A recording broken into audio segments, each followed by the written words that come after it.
Hey there mga my love Pisces! Thank you so much for always staying here with me in this channel, babe. So bago tayo mag-read ng inyong energy Pisces, batiin ko muna ang lahat ng hi and hello there everyone! Ako po si Yan. Welcome tuloy. At sa mga returning viewers, thank you po sa inyong walang patid na support and love. Yun nga, kung hindi nyo pa knows, mayroon pa po tayong other channel. Ang link po niyan is nasa ating description box. Now, dyan sa channel na yan, ay meron din tayong ina-upload na daily collective readings. Yes, you heard it right, no? Every day po tayong nag-upload ng collective readings din dyan. Kaya naman, no, pwede rin kayong tumambay doon, no? At just take only what resonates lang, no? So, yan mga babes, no? And before natin i-read ang inyong energy reading, no? Paalala lang na wala tayo ditong gender, babae, lalaki, LGBT, lahat po kayo welcome. Pwede nyo rin pong ipagpalit-palitin yung mga roles kung gusto ninyo since this is general reading. And at the end of the day, you always have your free will with you na free nyo pong gamitin anytime, anywhere. So let's go ahead, Pisces, and let's check these messages here for you guys. What do we have here for Pisces? Archangel Michael, together with the angels and guides, maraming pong salamat sa palagiang pagbisita ninyo, no, sa reading ni Pisces. Can you please show me messages for Pisces? What does Pisces needs to know? This is for my Piscean people. Pero kung may cross-watchers ni Pisces, welcome din kayo. May mga Pisces placements sa kanilang natal or birth chart, welcome din kayo. Just take only what resonates. Alright? Pisces. What do we have here for Pisces? Messages for Pisces, please. Okay, so let's go ahead and check these messages here para sa'yo, Pisces. So you do have here, mga babes, the beauty. Wow. You also have here solitude. Okay. Present din dito ang flow. We also have here wisdom. Maaari may plantito-plantita rito, no? Or someone na may pagpapahalaga sa kalikasan, no? Yan. Or for some reason, nakita ko dito ng katya bag, no? Yung tote bag na parang katya, yung tela, no? Maaari meron dyan mahilig na magbag ng ganyan at posibleng hindi lang isa o dalawa yung ganyan ninyo. Iba-ibang design. Yan, no? Just take only what resonates, no? Yun ay specific clue lang, no? For someone watching. Pero kung wala kayo nun, okay lang. You also have here the duality, sunshine girl present din. Bottom of the deck, we have here loss, setting sail, and the release. Okay.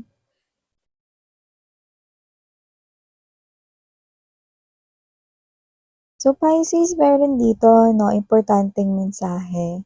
Okay. Maaring kayo to na nawalan ng loved ones, like nag-depart sila, no?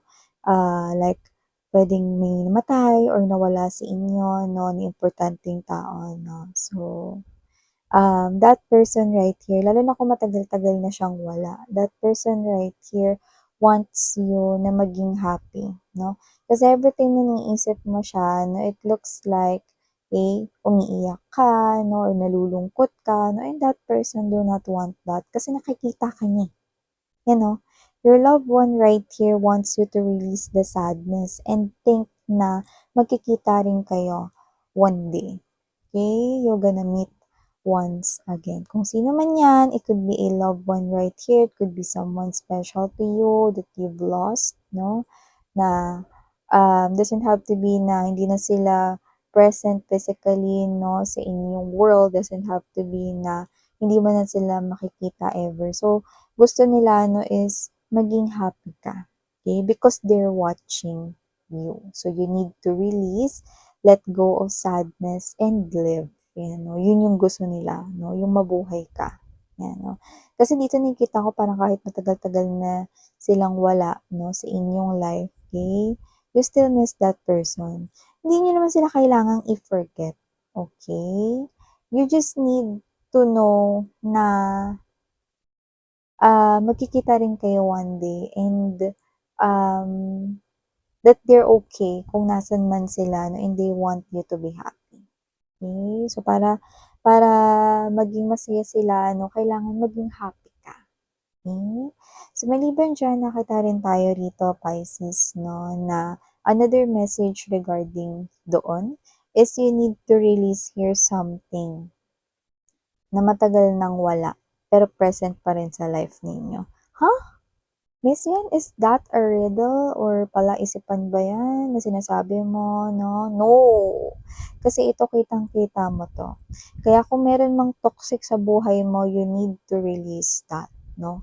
Nasa buhay mo, no? Pero, alam mo yon, no? Kumbaga parang present pa sa buhay mo, pero kailangan mo ng alisin kasi you've already lost that person, kung person man yun, or you've already lost that thing matagal na.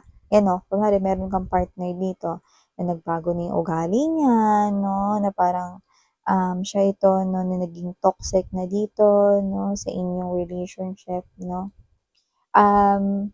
Nakikisama ka pa rin sa kanya, no, or baka kayo pa din, no, pero alam mo na nag-iba na siya.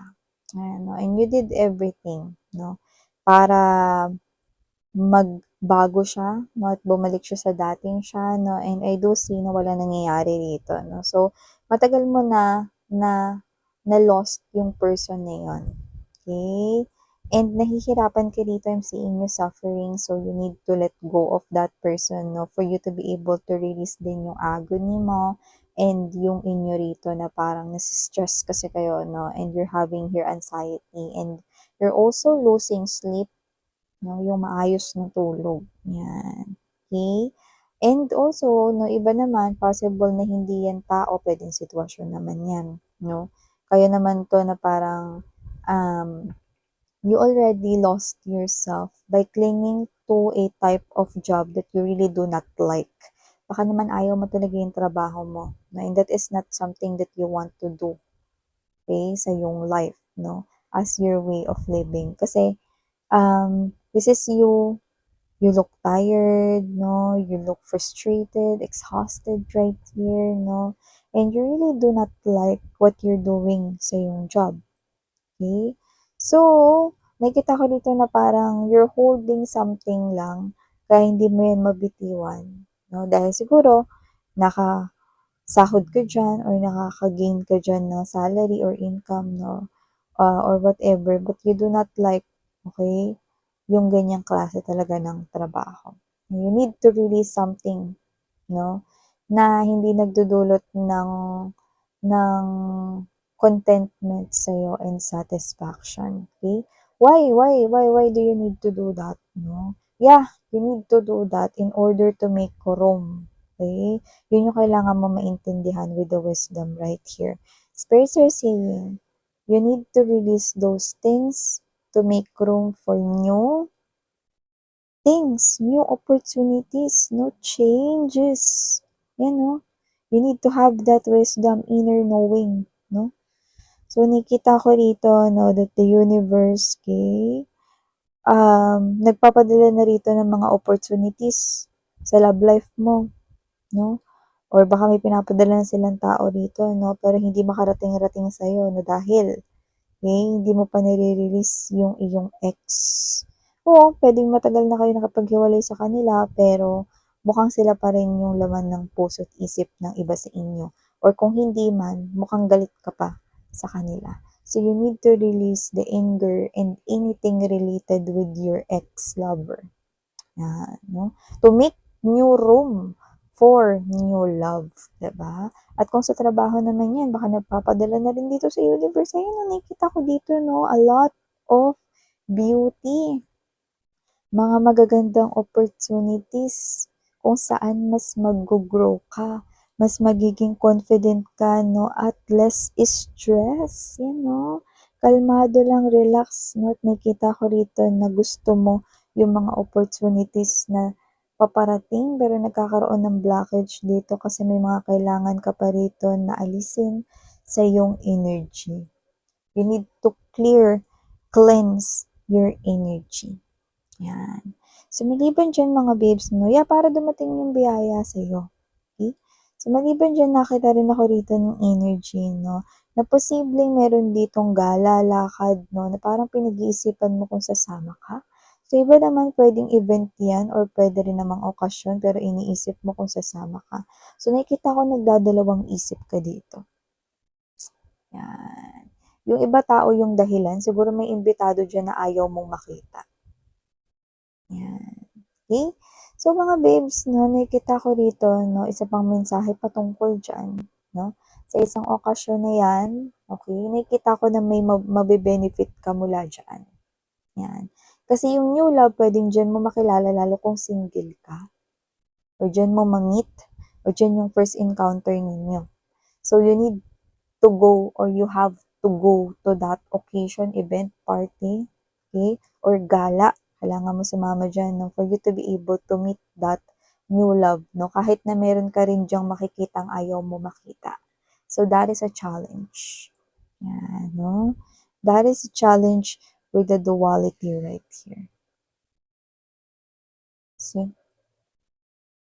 Meron ka diyang magi-gain, something that's positive representing white color, something that's negative, no, representing the black one. Pero, okay, here I'm seeing that the spirits, no, pushing you, okay, na pumunta diyan. I-ignore mo na lang yung ayaw mong makita or ayaw mong dumalo sa okasyon, kasiyahan na yan. Okay?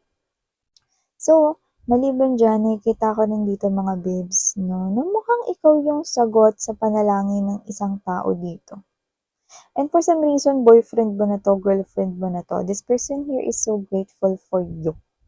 Yung iba asawa niyo na 'to, this person here sees you as someone na buti na lang ikaw yung person ko. Yeah, I'm getting that strongly because kung sino man yung boyfriend, girlfriend mo, they're very thankful that you came and that you are their person. Yeah, they're very grateful that you came into their life and that you are that someone special. They're so grateful that you love them and that you care for them. Wow! So, nakikita ko dito 'no, na naiisip niya 'yan sa kanyang thoughts 'no, and with the flow, that person right here will do everything para maging banayad ang takbo ng inyong relasyon. At nakikita ko na may success sa koneksyon ninyong dalawa 'no. Kung hindi pa kayo kasal, mag-boyfriend, girlfriend pa lang kayo, malayo yung mararating ninyo at hindi lang ito mahihinto sa kasal or wedding ceremony. It's more than that. It's more than that marriage vow itself. No, it's a promise of forever. Wow, it's everlasting, it's unconditional. Yan. Yung ibig sabihin nyo na nakikita ko rito, no, that you see something na imperfect about yourself, but this person, for him or her, sa kanyang eyes, everything is perfect about you. That's why he loves you a lot, like so much, very much. Wow. So aside from that very loving message that we've got from your person, nakita rin ako dito ng energy kung saan you're gonna count your blessings. Very good. Count your blessings mga babes, no? From small blessings to big blessings, no? So that more blessings will come your way. Okay? Everything na parang feeling mo against your favor will start na maging in favor of you. Everything. Okay? So aside from that, nakita ko rin dito mga babes, no, that you need to connect here with your intuition. Because your intuition is telling you a lot of things. You know? In order for you, no, on how to deal with life. Okay? So, nakita ko rito, no, na kayo to na hindi biro yung mga pinagdaanan ninyo in the past. Okay? But, it's all over now. You need to release that trauma. You need to do the shadow work. No, ibig sabihin na shadow work, you need to fix here your energy, cleanse your energy, no, clear your pathway because there are a lot of opportunities that you deserve. na gusto rito na magkaroon ng puwang sa buhay mo. Tao, trabaho, pera, lahat ng magagandang bagay na deserve mo. Yun yung nakikita ko rito 'no, na nakaharang sa isang malaking gate na ginto 'no, at ikaw lamang yung may kakayanan na buksan ito. 'Yan, 'di ba? How, beautiful is that, 'di ba? So, maliban diyan nakita rin ako ng energy rito 'no, na meron ditong taong hindi ka kayang pakawalan sa kanyang thoughts.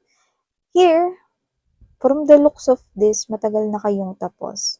But this person here, no, nagsisente pa rin siya about you, no? And for some reason, I'm hearing, no, the song, no, yung alam kong mayroon ng iba. You know? So, it looks like yung iba sa inyo, possible na may iba na kayo nagugustuhan, alam niyo yun. Possible na may iba na kayong ini-entertain, alam niya yun. Yung iba naman possible na kayo ay in relationship na sa iba, alam niya rin yun. But this person here still longs for you silently, not making any noise.